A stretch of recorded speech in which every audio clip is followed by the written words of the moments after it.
Horror stories ask, how do we maintain the safety in our lives, our homes, and our grip on reality when we are victimized by a manifestation of our deepest fears?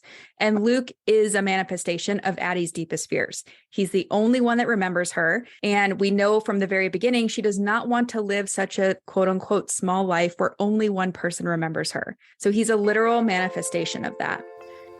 Welcome to the Fiction Writing Made Easy podcast. My name is Savannah Gilbo, and I'm here to help you write a story that works. I want to prove to you that writing a novel doesn't have to be overwhelming. So each week, I'll bring you a brand new episode with simple, actionable, and step-by-step strategies that you can implement in your writing right away. So whether you're brand new to writing or more of a seasoned author looking to improve your craft, this podcast is for you. So pick up a pen and let's get started. In today's episode, we're diving deep into the first chapter of The Invisible Life of Addie LaRue by V.E. Schwab. And I'm so excited to share this episode with you today because we just dissected this book for our book club and everybody just loved digging into this story. The audio I'm going to share with you today is from part of that book club meeting. So the part where we dove into the first chapter to see how it's structured and how that first chapter speaks to the big picture and stuff like that. So it's going to be a lot of fun. I'm also joined by a very special guest in this episode, Abigail Perry, who is a developmental editor and the host of an amazing podcast called Lit Match, where she helps writers find the best literary agent for their writing and publishing careers. I will link to her podcast in the show notes, as well as where you can find Abigail around the internet if you want to get in touch with her.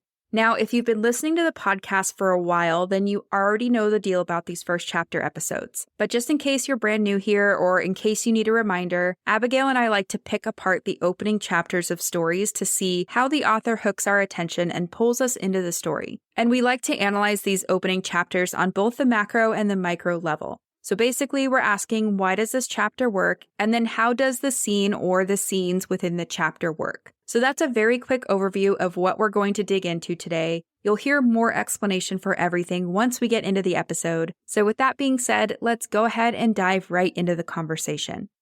So when we're looking at the first chapter, we like to give a summary of the first chapter. And then if you listen to either of our podcasts, you listen to the Harry Potter episodes with the first chapters, we do a scene breakdown. So this book club, last book club, we did the big picture questions and the scene breakdown. We actually are switching up the format a bit. We're going to do the scene breakdown first. So I'll give a summary and then we'll head into the 5 commandments and what makes it a well-structured scene that hooks us in that first chapter. So chapter 1 opens up on March 10, 2014 in New York City. A young woman named Addie LaRue wakes up next to a songwriter named Toby. Though they have spent many nights together, he never remembers her in the morning. This is because Addie has a curse that grants her eternal life, but makes it impossible for anyone to remember her the moment she leaves their presence. Embarrassed, Toby assumes that he got too drunk to remember going home with Addie. And meanwhile, Addie plays a song on the piano that Toby does not remember, but that they've been working on and writing over the past few days. Without the ability to bring pen to paper herself, this is how Addie leaves her mark over the years by inspiring artists and musicians. Right. And so yeah, go ahead, Abigail. Yeah. So then what we do here when we're looking at the well-structured scene, these are what we call the 5 commandments of storytelling. We've pulled them from 2 big resources, Robert McKee's Story and the Story Grid. So both of these use the 5 commandments, and it helps us understand why a scene has changed, because at its very core, a story and a scene needs to change. We need to see that the plot is moving forward and that characters are being developed. And through that change, we can identify if a scene works. So we'll go ahead and break down what those commandments are if you're unfamiliar with them, and specify how we think the scene applies to them. So before we do any of that, we like to talk about what the character's goal is. And knowing a character's goal is essential to understanding if a scene is well structured, because having a goal creates agency in a scene and in a story. So in this scene, Addie's goal is to leave Toby's apartment before he wakes. Part of the reason for this goal is because Addie understands that he won't remember her. And that can be very painful. So we're going to actually look at a very internally driven scene here, as well as how it impacts those internal shifts impact those big external value shifts, which we'll talk about in a second. So for an inciting incident, An inciting incident is either causal or coincidental, which means that either a person causes an unexpected disturbance that either establishes the goal or changes the way the character can approach achieving their goal, or it's coincidental, meaning coincidence does the same thing. And in this case, what did we say, Savannah? We said that this is when Toby begins to stir in bed, because this talks directly to that goal of she knows she needs to leave or she wants to leave before he wakes up. So when he starts to stir, she knows the time is ticking. Mm-hmm. So really that creates, an even more sense of urgency in what she's trying to achieve. The turning point is the peak progressive complication. So some people might call this progressive complication turning point. Savannah and I like to abbreviate it to turning point because I see it as separate from other progressive complications in the sense that a turning point is an action or revelation that forces a character into a crisis decision. And the combination of a turning point and a crisis is ultimately what causes change in a scene. So this turning point, the action or revelation in the scene that forces Addie into a crisis decision, I'll explain what a crisis is right now. A crisis decision, or otherwise known as a dilemma, is a best bad choice or an irreconcilable goods decision. So two equally weighted bad or good decisions that a character cannot avoid. Essentially, even to do nothing is going to end in consequences. Consequences can be good, they can be bad. So just thinking about what type of crisis that is. So the turning point in this scene is what, Savannah? The turning point is when she officially hears that Toby's getting up. So she's in the living room at the piano at this stage, and she's like, he's actually getting up. What am I going to do? So her choice is at that point, should I run and try to trap their moment together in amber? That's in the actual text. Or should she stay and face him not remembering? So either way, it's not ideal, but one is less painful than the other. Mm-hmm. And then the climax is the direct action that we see based on the character's crisis. So how the character, the main character of the scene, responds to their crisis displays the climax. And the climactic action is that she stays and she braces herself for that look on his face. And after climax, now everything comes resolution. And resolution, sometimes known as denouement, is basically allowing the readers to see where the character sits at the end of the scene, all the results that follow after the crisis is made in the climax. So we start to see with evidence that the scene has created a value change on both an interior level, on a character level, and on an external level. Right. And so the resolution here is we see that, as expected, Toby does not remember her. They talk about the music. So Addie reteaches him their song, and she promises to go see his band play later, even though she knows he's not going to remember her. And so what has changed in this scene is that if Addie had left, it could have remained a beautiful memory. It could have been not forgotten. But then when she decided to stay, it changed the value to now she's definitely forgotten. She's making empty promises and she's hurt, right? It was like the possibility of hurt to actual hurt. Mm-hmm. And I just like to say, and we'll talk about this later when we get into the breakdown of the structure of the whole story, but this is a significant moment to establish to establish Addie, not only in her place, but it creates this question of how did she come to be this way, which is going to be significant in why we create past and present timelines in this story. And also, Toby is not just a random character that we won't see again. He actually does come back into the plot later at a pivotal moment where Addie is feeling like things are going well.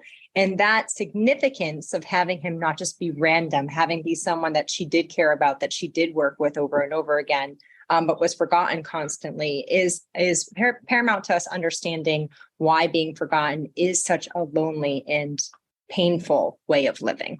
Right. And so I'm curious, let us know in the chat if you guys analyzed this. Did you get the same, at least kind of idea that we got? Doesn't have to be exactly the same. And then I'll go ahead and read this question from Peter because it's about the scene. He says, if her goal is to leave Toby's apartment before he wakes, why would she linger and play the piano? Could the goal be to have one more beautiful encounter, or could it be something else like that? So I'll give my 2 cents. We see in the text that she's pondering this idea of, I need to leave because I don't want to see his face. So she does say that internally. But in theory, the goal could be that she lingers because she wants to have an encounter. Let's say if he was going to remember and this was a normal quote unquote relationship, that would be a totally plausible goal. Do you have anything to add, Abigail? Yeah, I think it's just like anything with temptation with people, right? So, I mean, ultimately, we know that there are certain things that we shouldn't do, but we have a longing to do them anyway, for whatever reason. And in this case, I think this is actually really crucial of seeing why Addie lingers speaks to her character development quite a bit, because it shows us her desperation to have something meaningful. Yeah. And really, she's beginning this story in a life of meaninglessness. So it's this idea here of what brings her the smallest sense of joy is music. And here's a piano that she has access to. And, it's something that she can spend some time with. And as soon as she knows, as soon as she leaves that apartment, she starts over again. Right. And that's exhausting. I think that's exhausting. So I think ultimately she knows she wants to get out of this apartment before he wakes up, because it's painful to see someone that she actually does have feelings for constantly forget her. At the same time, she has nowhere else to go. Right. So, and she would hold on to every moment she could. Well, and a lot of people too are saying in the chat that they got the feeling that she holds out for hope, even though she knows it's unlikely. And I think that is a key part of Addie. She's optimistic. She's, she somewhere in her mind kind of believes or hopes that she's going to best this curse, even if she's not consciously thinking that way. And yeah, Bree says it gives a picture of why she's a bit jaded, even though she's a romantic. Since Shell said it seems like she was weighing the need to give him their song, so her goal of being remembered, but it's the pain of it that she wants to avoid. Yes. And all of that I think is valid. So if you guys are picking that up, that's perfect. And Alice, hi, Alice. I see you in the chat. She says, I agree. I think she wanted to contribute a little bit more to the song. And if she left, she'd save herself the pain. Yeah. So this is her thing throughout the story. It's pain or trying to leave my mark. And most of the time she can't get what she wants both ways. Mm-hmm. And then we have a Q&A or a question in the Q&A. Abdul says, I missed the beginning. Are these points necessary for every single scene or only the initial scene? Every scene. So all scenes are about change. So we need to see that there's a value change, which means that there's going to be a change in character internally, and there's going to be a change externally. And both of these changes will speak to how it influences and impacts the big picture change. So we always, on a scene level, are looking for the idea of, does the scene change? And if the scene changes, is it also influencing or impacting the big picture change? They have to work together. If they don't work together, then it's probably a scene that doesn't have significance, right? The other thing that I like to say about scenes is that when we're looking for this source of change, that's important and valuable. And we don't necessarily, you and I might not necessarily come up with the exact same perfect words to describe the change. And I always emphasize to everyone, don't get caught up on trying to find the perfect words. Sometimes I just have to even describe the beginning change to the end change. But being able to describe that there is a change can help me defend if there's intention and purpose and story movement and character movement in a scene because of the scene event, or if there are issues in the scene.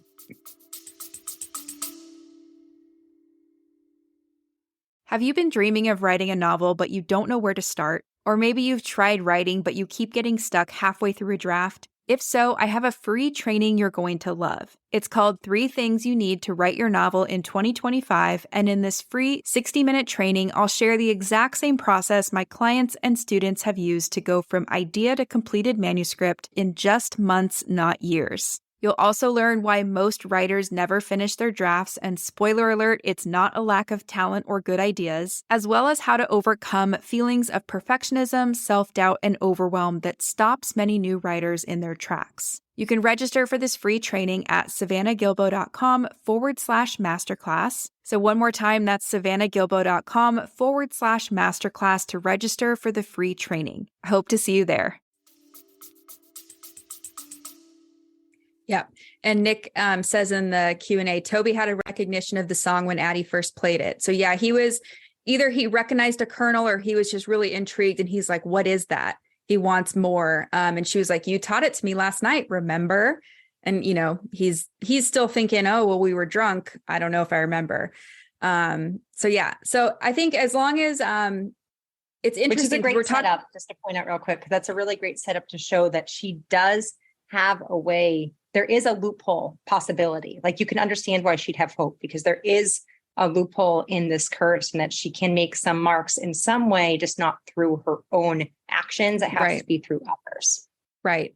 And I'm interested because we're talking a lot about the goals, but how did you guys view like that turning point crisis moment? Did you think that that was the moment things changed, or did you guys see something different? Because I'm trying to think what else we could say in the scene. You could maybe say something around the song. Was it when they started playing the song?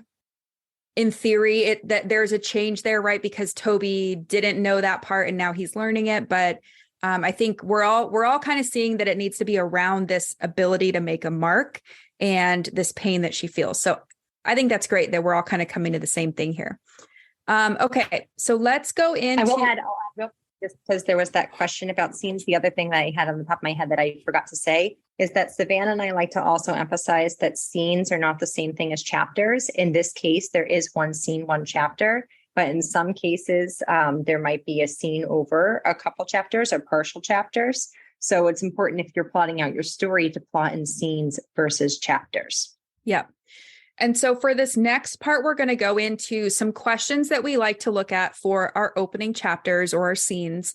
But we also use these to kind of just talk through the big picture. So all these questions come from Paula Munier's The Writer's Guide to Beginnings. It's a great book. If you guys aren't familiar, let me see if I grabbed a link. I did not, but we'll put a link in the resources for later. And the first question here is, what genre is this? So we're going to talk about genre in two different ways. We're going to talk about the commercial genre. So this is like the sales or that marketing category, and then the content genres, or what type of content actually makes up a book. So if you look on Amazon, Addie LaRue is marketed as a historical fantasy novel. That's, that's where it would sit amongst other books like it in that section.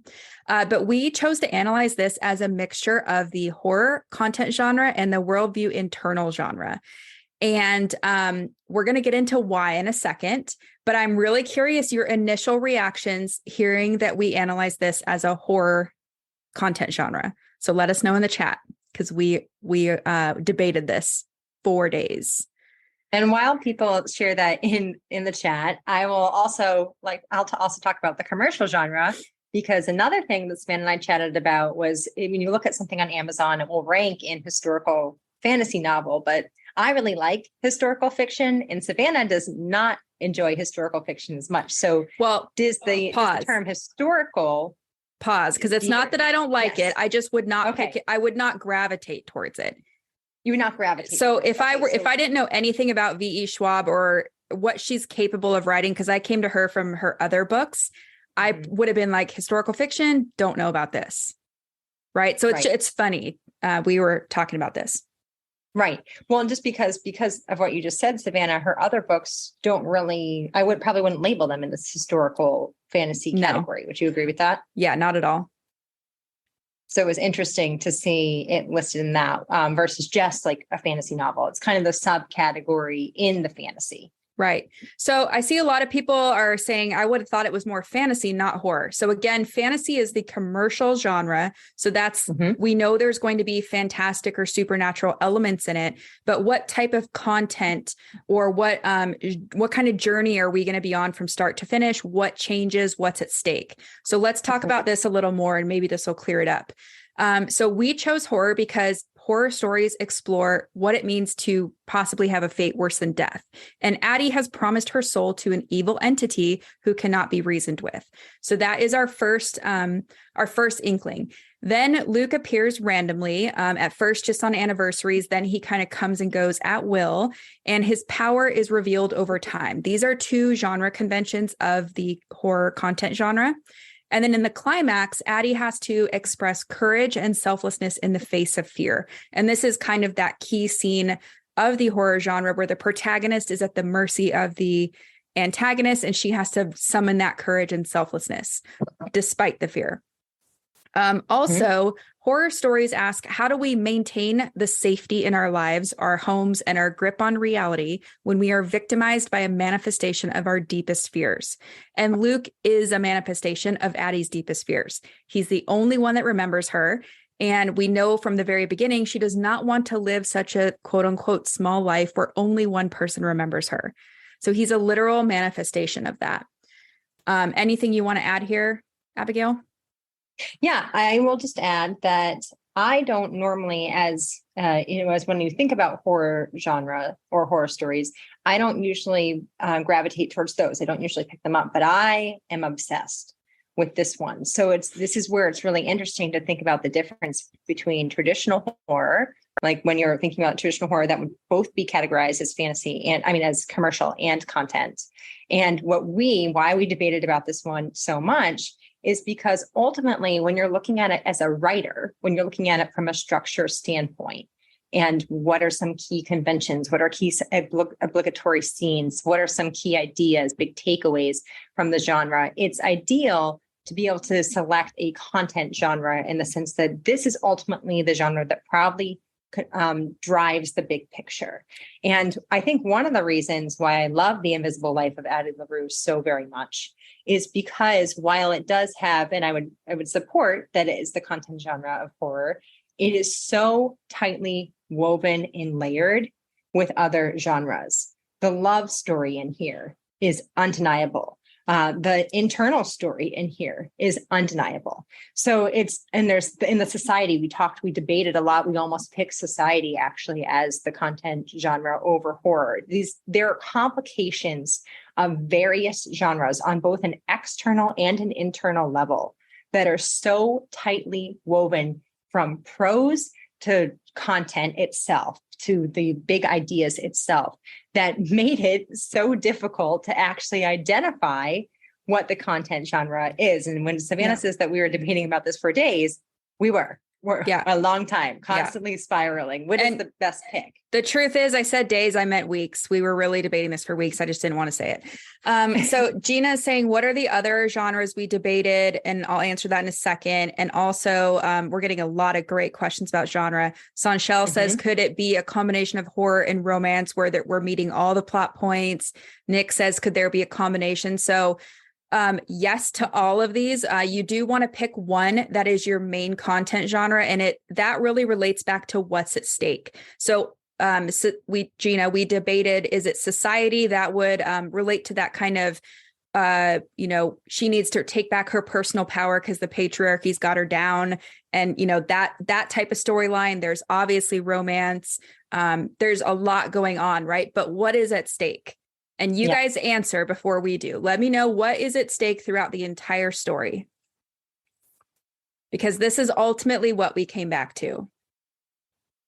If you need help on knowing stakes, like think about Maslow's hierarchy of needs. So essentially, what does a person need, and what in those categories is most at stake for Addie? Yeah. And Liv saying, where do these content genres come from? Go look at Sean Coyne's story grid book or Robert McKee's story. Those are two great resources. And Terry says Addie's soul is at stake. So that's where we landed, because that's true. That's what's at stake. If you think about it, love is not really at stake. She's not questioning, or she is trying to hold on to Henry a little bit, but that's not what we're necessarily reading to. We kind of are reading towards the climax for that, but it's not as at stake as her soul, and her soul weighs more on that hierarchy of needs. And to back that up a little more, I think when you think about love as a content genre, ultimately we're striving towards this idea of, will the two main characters get together at the end? Will they have an intimate relationship? And Addie actually isn't even really looking for love defined in the beginning when she makes that deal. She wants freedom to do as she pleases. She says, I want to love or not love. Like, she even says that, right? And then in the end, she does make a sacrifice for Henry, but really that sacrifice is made out of love. It's not necessarily to save the relationship. So for me, and then of course, there's the whole complicated dynamic of the love story between Luke and Addie. So there's all that factor. But I don't think that her goal throughout the story is to gain an intimate relationship. I think it's to best Luke and save her soul. Yeah. Louise is asking for the resources again. So I'm just typing those and putting them in the chat. We will also put those on the replay page, but let me just type this one. Okay. So it's Story Grid by Sean Coyne or Story by Robert McKee. Those are both great resources for this idea of content genres. But yeah, so I think this is really interesting because what you'll see later, one of the reasons why we really think this story works is because of how well it blends genres. And then we're going to also go through the plot structure, and maybe we'll see a little bit more how that works to the horror genre. And I'm just reading this comment. So let's see. Diana says, ultimately, her soul is starved in her human life until Henry, she can't connect. So I think her soul, it's really interesting because her soul's at stake in many different ways. It's at stake literally. If she can't leave a mark or make connections, I mean, you could say her soul's at stake that way, right? So I don't know. It's just really interesting. We had a really hard time deciding on this, but here's where we landed.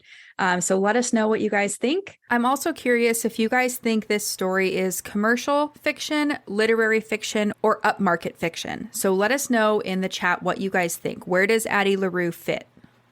Okay. And so everyone's saying upmarket. We agree with you guys. That's where we landed as well. And that's part of why Abigail and I both really like this book, is because it does so much with the external and the internal.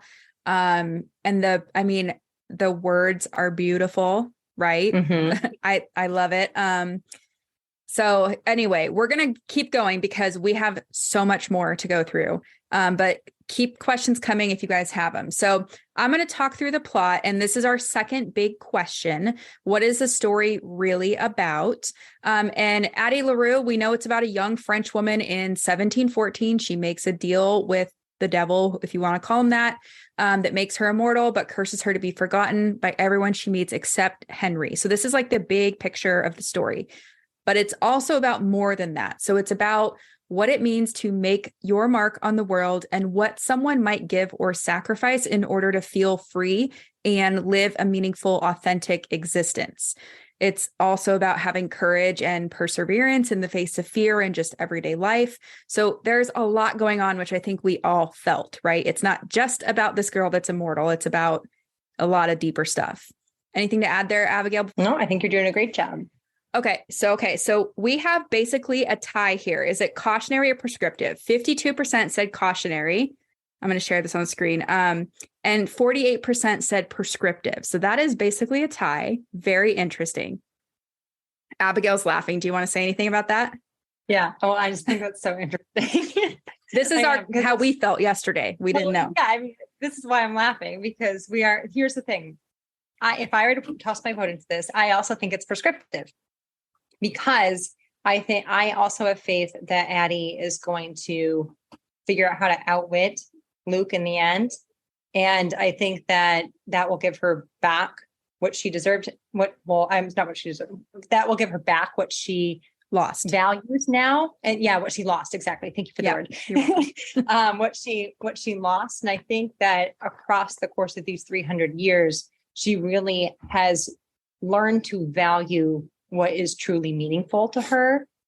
And I think that that's given her new perspective and appreciation on every aspect of importance in life. Yeah. So I see it as prescriptive. However, this is what Savannah and I were debating. What does that mean? That it's okay to make a deal with the devil? Yeah.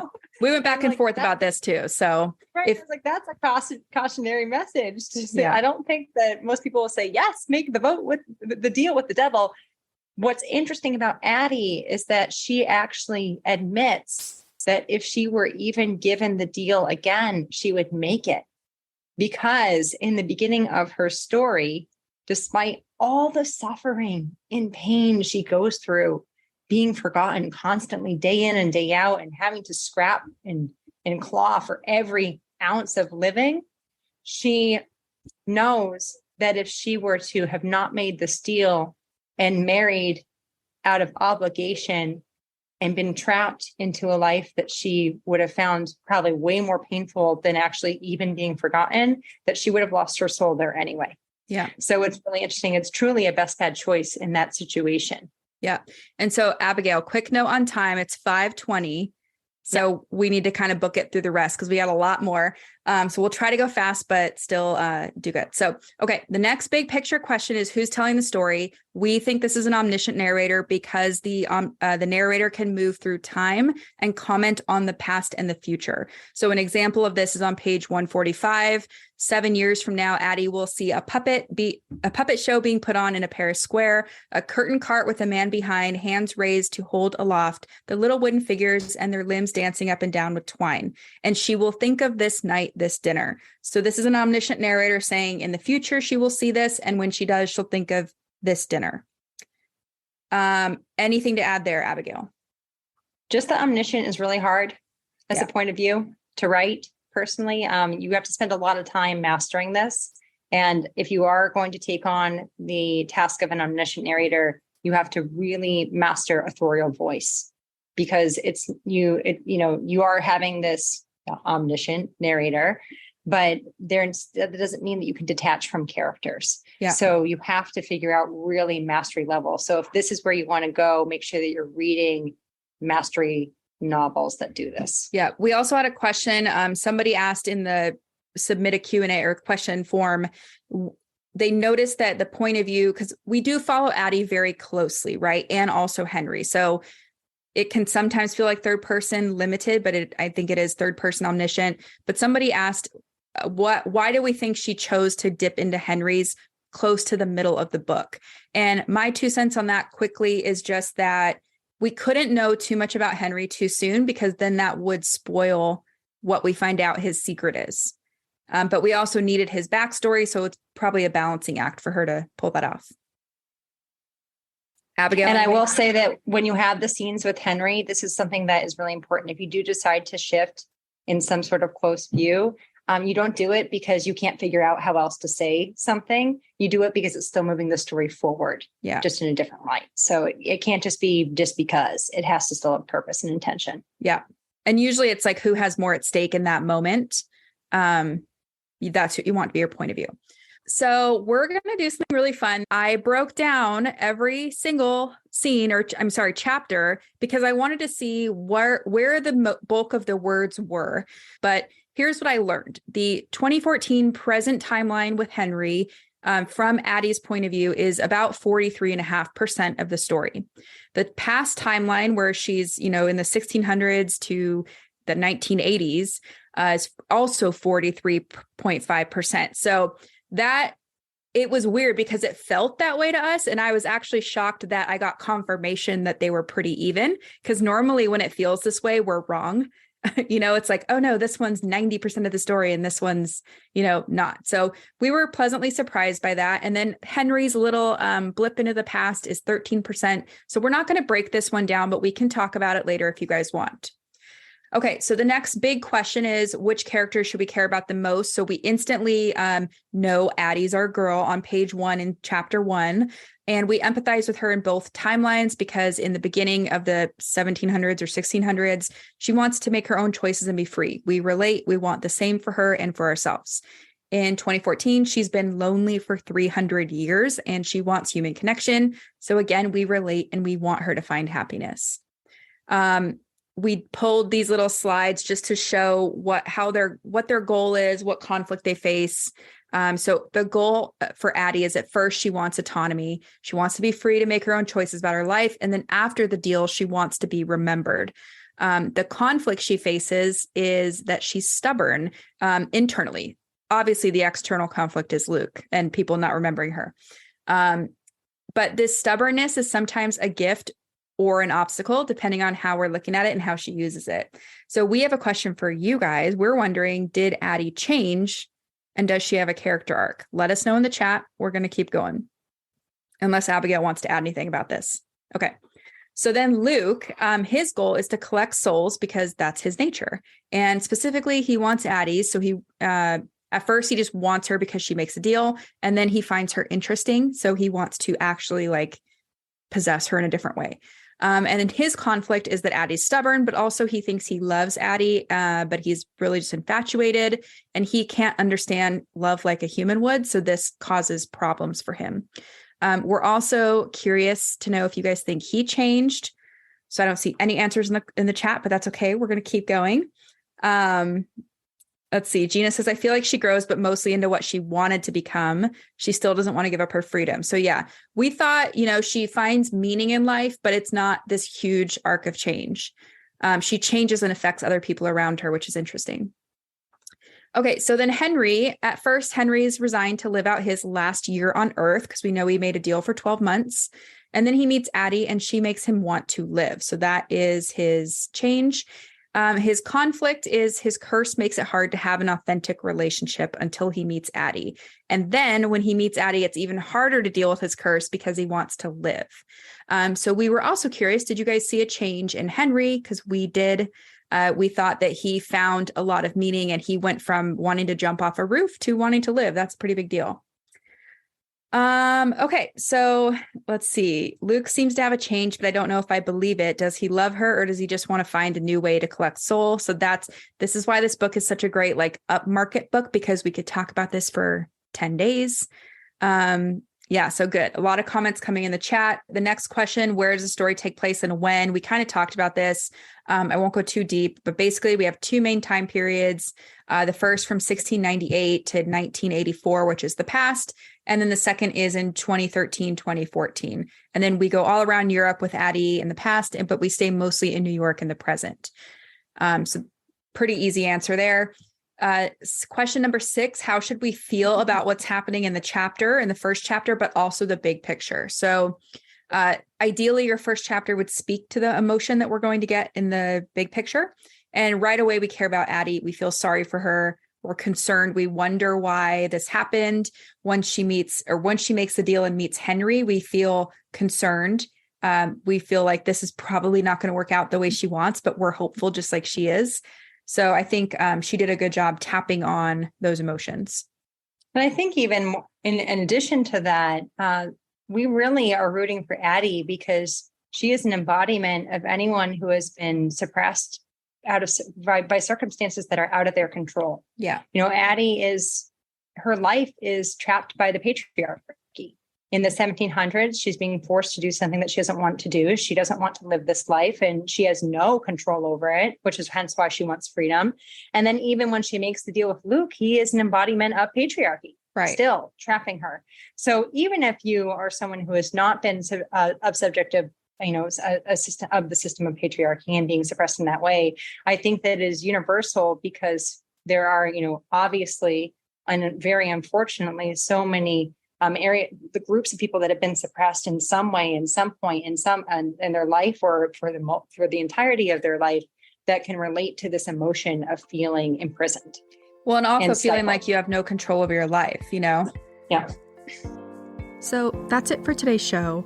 As always, I want to thank you so much for tuning in and showing your support. If you want to check out any of the links I mentioned in this episode, you can find them over at savannahgilbo.com/podcast. And if you haven't done so already, make sure you subscribe to the show because there's going to be another brand new episode coming out next week. If you're an Apple user, I'd really appreciate it if you took a few seconds to leave a quick rating and review. Your ratings and reviews tell iTunes that this is a podcast that's worth listening to. And in turn, that helps this show get in front of more fiction writers just like you. So that's it for today's show. I'll be back next week with a brand new episode. Until then, happy writing.